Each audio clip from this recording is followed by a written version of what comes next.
Ko te ao ākinakina e tāuru ana I te pūrongo nei, ko Kahu Capper, he manu kā toa ki te tākaro Riiki, ka topa te manu nei ki poi ākina, tākaro tai ki te kapa o ngā roosters. Tonu mai ki tēnei pūrongo, ia mātou o te reo o te uru, e whaiaa I aia, e wakarite ana.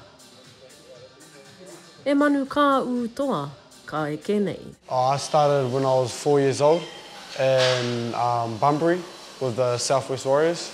Yeah, it's a good experience starting down there.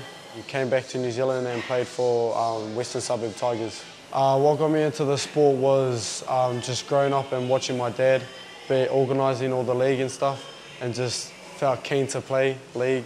And when I hopped on the field, was keen as to play. Ia Kahu e tamariki ana ko te ao o te ākinakina, te pito o tōna ao, ko te mātakitaki I tōna pāpā, I tō mina aia ki tēnei ao. I was amazed. I was like, wow, this is my dream. This has been my dream for since I was young. You know, now I'm with a club. Now the hard work starts now.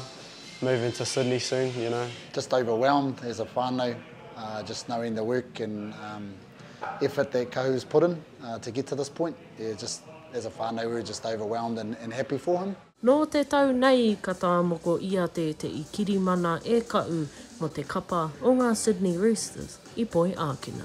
I've seen heaps of improvement, hey. Probably, you know, I think just getting him ready for the environment that he's going to go into. It's probably going to be very professional. There's going to be a lot of training, a lot of techniques, a lot of exercises he's going to have to learn. So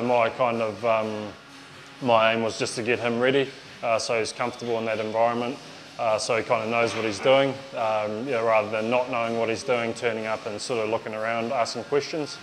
Just getting him prepared to be confident. I've got a good personal trainer, teaches me a lot, just to get used to it, so when I move over to Sydney, I'm used to all those drills that they do, yeah, so I'm not shy. Nō ngā wiki tata nei ka wara te tūria Kahu, e wāngai tonu I a Kahu ki ngā ua e pakari ai tōna tinana e maia o ki tōna tū, tēte I wainga a eurea. I hope to achieve making the NRL. That's been my goal since I was a little kid. My hopes and aspirations is just that he follows his heart, his passion, gives everything he can to himself, to his whānau in the game, and just to be a good role model for other young Māori rangatahi that want to play the game of rugby league. I just, you know, I really hope that he does well in what he enjoys and what he loves. And that he just leads the way in his space that he loves. Ko te wawata nui ka eke a Kahu ki te kapa matua I te NRL, a ka noo ei tauira mo te āpōpō e waiana I nei mai. Aroha Broughton Pue, te reo o te uru.